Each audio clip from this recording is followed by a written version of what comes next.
Une semaine après avoir emménagé dans notre nouvelle maison, mon téléphone a sonné à 21h17 précise.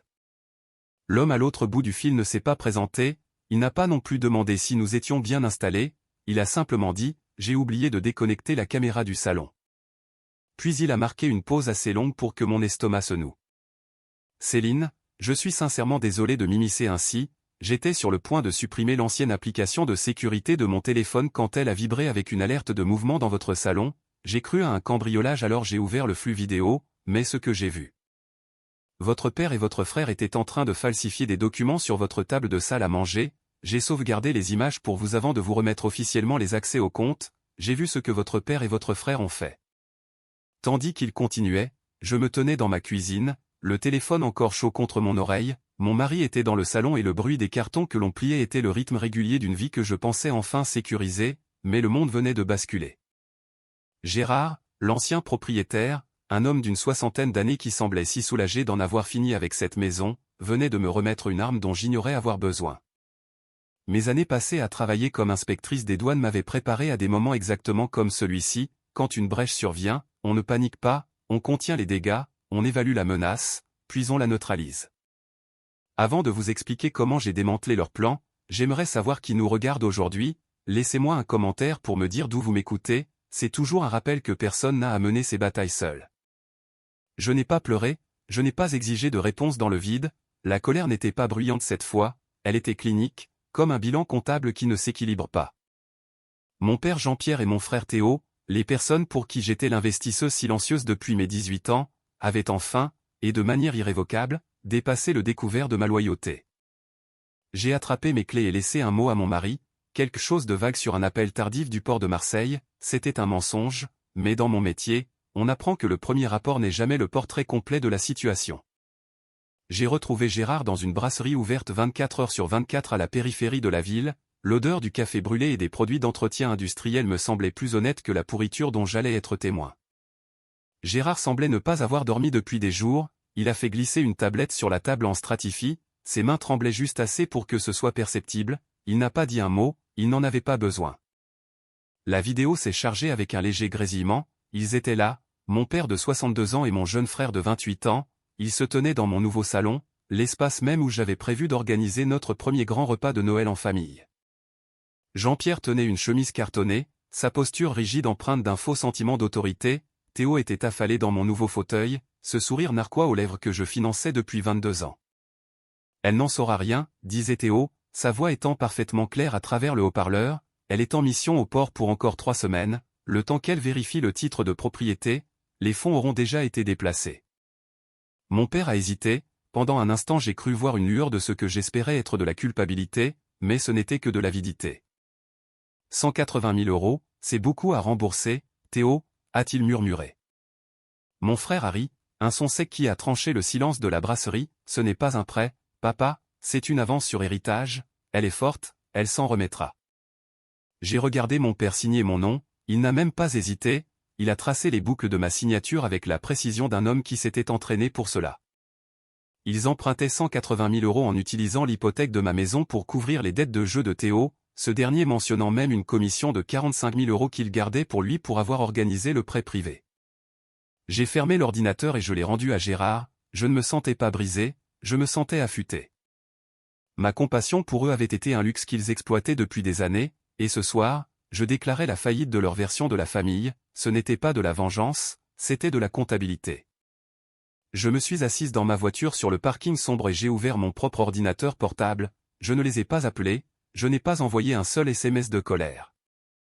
Au lieu de cela, je me suis connecté à nos comptes bancaires partagés, j'ai changé chaque mot de passe, j'ai révoqué l'accès de mon père à ma procuration d'urgence. J'ai placé une alerte à la fraude sur mon dossier de crédit et j'ai signalé la demande de prêt en cours avec une notification de violation de sécurité. Ils n'étaient pas choqués par ce qu'ils avaient fait, ils allaient seulement être choqués que j'arrête de suivre leurs règles. Au moment où le soleil commençait à se lever sur le vieux port, mon écran brillait d'une aube différente, celle faite de faits, de chiffres et d'un châtiment silencieux.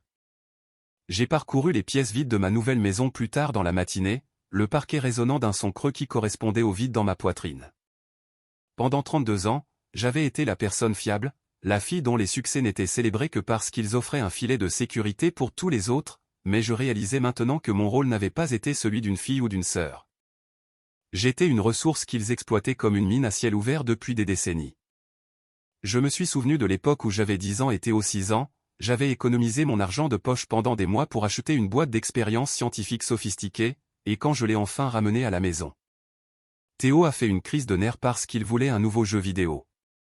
Mon père, Jean-Pierre, ne lui a pas dit d'attendre, il a rapporté ma boîte de chimie au magasin et a utilisé le remboursement pour acheter le jeu de Théo. « Tu es intelligente, Céline », m'avait-il dit avec ce sourire pratiqué, « tu n'as pas besoin d'un kit pour réussir, Théo a besoin de gagner, la famille s'entraide. » C'était devenu la règle, ma force n'était jamais la mienne, c'était un actif à distribuer aux membres les plus faibles. Quand j'ai intégré l'administration des douanes, les urgences de mon père ont commencé, des factures médicales que l'assurance ne couvrait soi-disant pas, des taxes foncières soudainement impayées, je n'ai jamais demandé à être remboursé car je pensais acheter de l'amour. Alors que je réalisais maintenant que c'était un abonnement dont je payais la facture pendant qu'il profitait du service. Le mécanisme psychologique derrière leur cruauté était en fait assez simple, dans mon métier on appelle cela une brèche systémique, mais en psychologie, c'est le piège de la cruauté normalisée. Mon père ne se voyait pas comme un voleur, il se voyait comme un redistributeur de richesses, parce que j'étais forte, il croyait que j'avais une capacité infinie à absorber les pertes.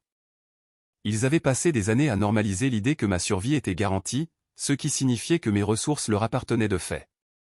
Pour eux, voler 180 000 € n'était pas un crime, c'était un retrait sur un compte qu'ils s'estimaient en droit de gérer. Un SMS de mon père est apparu à 14 h, « Céline, Théo m'a dit que tu avais des problèmes avec les comptes, parlons-en en famille. » Je n'ai pas répondu, j'étais occupé à regarder les remparts numériques que j'avais bâtis autour de mes finances tenir bon.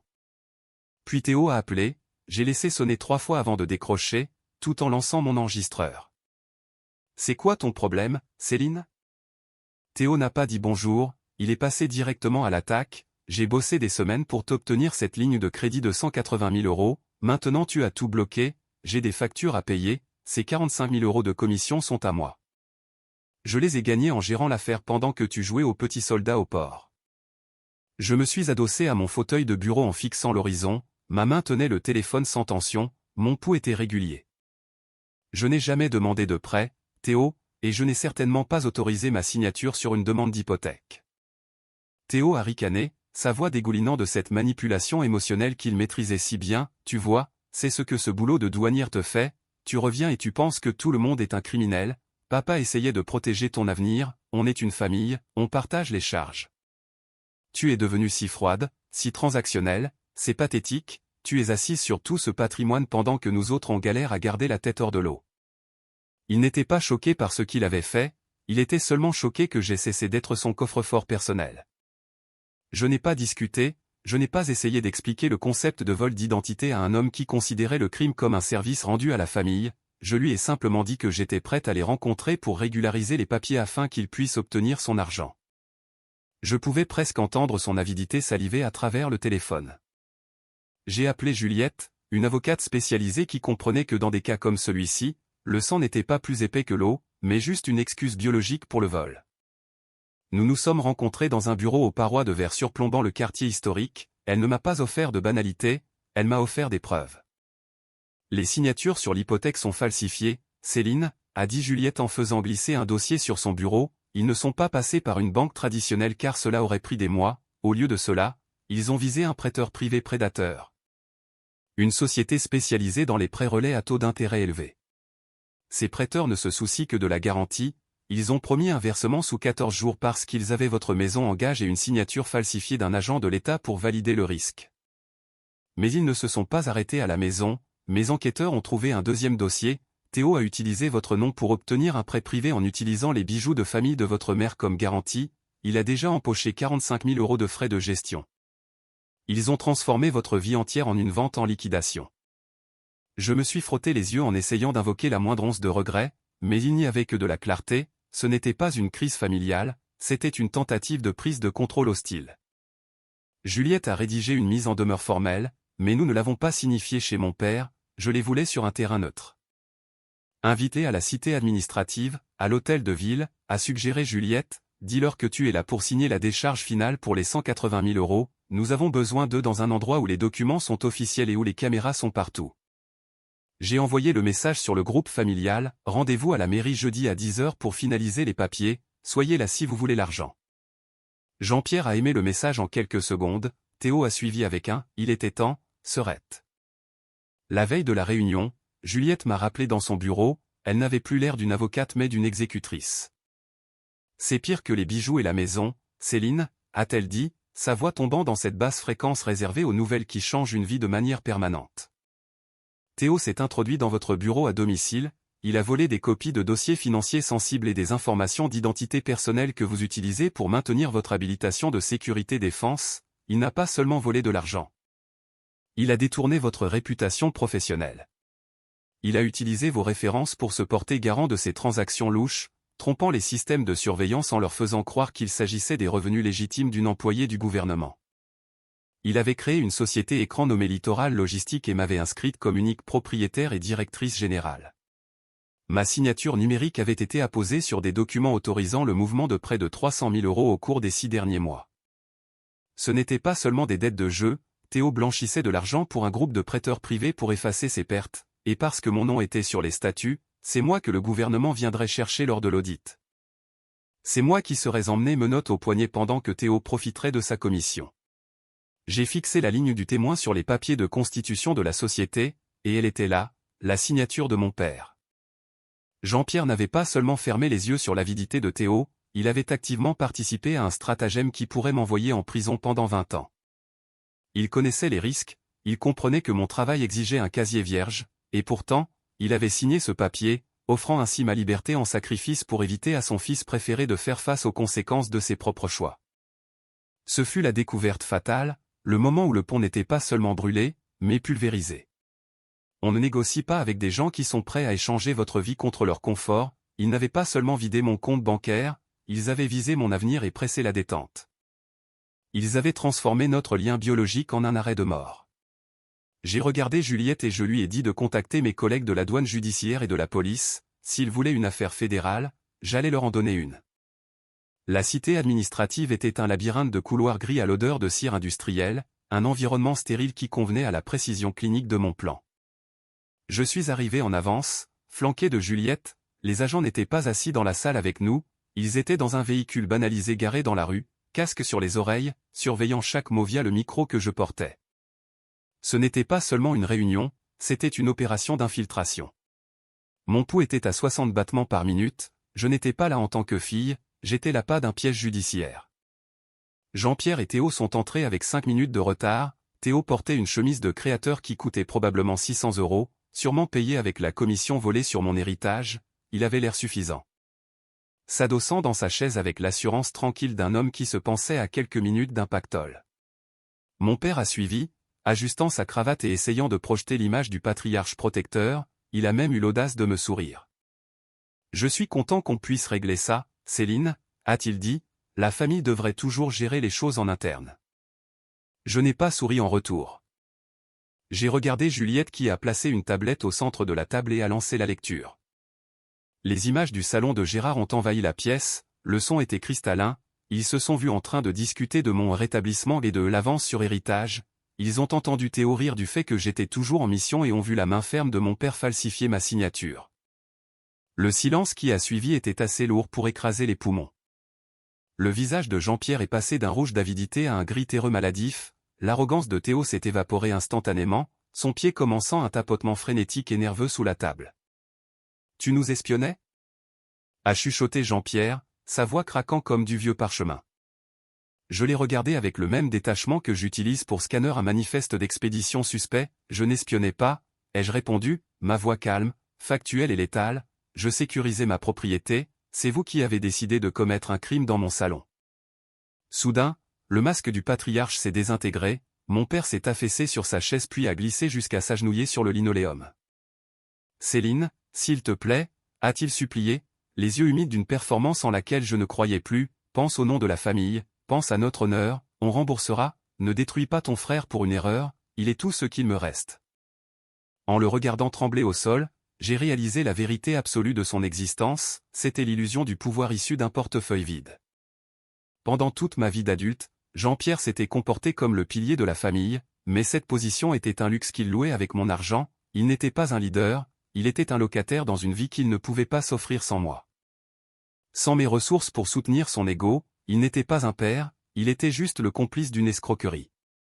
Théo n'a pas supplié, il a craqué, son visage se tordant de rage. Tu te crois tellement supérieur à nous à cause de ton insigne? Tu es une traîtresse à ton propre sang. Je n'ai pas bronché, j'ai poussé une chemise cartonnée vers eux, elle contenait une convocation pour blanchiment d'argent et un avis de saisie immédiate des actifs que Théo avait cachés dans Littoral Logistique. J'ai déjà fait quelque chose pour la famille, ai-je dit, d'un ton aussi froid qu'un hiver sur le port, j'ai stoppé la pourriture, le reste est entre les mains du procureur de la République. Je me suis levé et j'ai marché vers la porte. Le bruit des sanglots de mon père n'était plus qu'un bruit de fond. Ils n'étaient pas choqués par leur trahison, ils étaient seulement choqués que j'ai enfin cessé d'en payer la facture. La bataille juridique s'est terminée de manière décisive, l'hypothèque non autorisée de 180 000 € a été officiellement annulée, et les bijoux de famille, ces boucles d'oreilles en émeraude et le collier en or que ma mère portait le jour de son mariage, ont retrouvé leur place légitime dans mon coffre-fort. Jean-Pierre et Théo n'ont pas fini en combinaison orange, mais leurs noms ont été inscrits de façon permanente au registre national des fraudes financières, et leur réputation a été liquidée. Théo a été condamné à rembourser chaque centime des 45 000 € qu'il avait empochés, une dette qu'il mettrait toute une vie à éponger. Je me tiens aujourd'hui sur le balcon de ma maison surplombant la mer, le soleil levant peignant l'eau de nuances de violet et d'or, l'air salin semble différent maintenant, il n'est plus lourd de l'humidité d'un secret enfoui mais léger de la clarté d'un nouveau départ. Pendant 32 ans, j'avais été la fille fiable, celle qui s'excusait de son propre succès pour que les autres ne se sentent pas petits, mais cette version de moi est morte dans cette salle de conférence sans fenêtre. J'ai réalisé alors que couper les liens du sang n'était pas un acte de cruauté, mais un acte de survie. L'ADN n'est qu'un schéma, mais la famille est un contrat de respect mutuel et de protection, et quand ils ont falsifié ma signature, ils ont rompu ce contrat de manière définitive. Les écarter a été comme retirer enfin un éclat d'obus que je portais depuis l'enfance, l'extraction a été douloureuse, mais le soulagement qui a suivi a été absolu. Avec l'aide de Juliette, j'ai utilisé les fonds de restitution pour créer le fonds de défense juridique Céline Lambert, une fondation dédiée à fournir des conseils juridiques gratuits aux membres des forces de l'ordre et du service public dont les finances sont compromises pendant qu'ils sont en mission ou en déplacement. Je ne voulais pas que mon histoire se termine par un simple compte bancaire clôturé, je voulais construire quelque chose qui protégerait la prochaine personne qui, parce qu'elle est en service, ne peut pas voir la trahison se produire dans son propre salon. Cette maison est enfin calme, les lattes du plancher grincent encore et l'odeur de peinture fraîche flotte toujours dans l'air, mais les fantômes sont partis. Je n'ai plus besoin d'une caméra cachée pour surveiller mes arrières car j'ai enfin appris à défendre mes propres frontières. Je ne suis plus une ligne de compte sur le bilan de quelqu'un d'autre, je suis une femme qui a trouvé sa valeur non pas dans leur approbation, mais dans sa propre vérité. Si cette histoire a réveillé quelque chose en vous, si elle vous a rappelé un moment où la confiance a été testée ou une limite franchie, partagez vos pensées en commentaire et dites-moi d'où vous m'écoutez, nous racontons ces histoires pour que personne n'ait à les porter seul.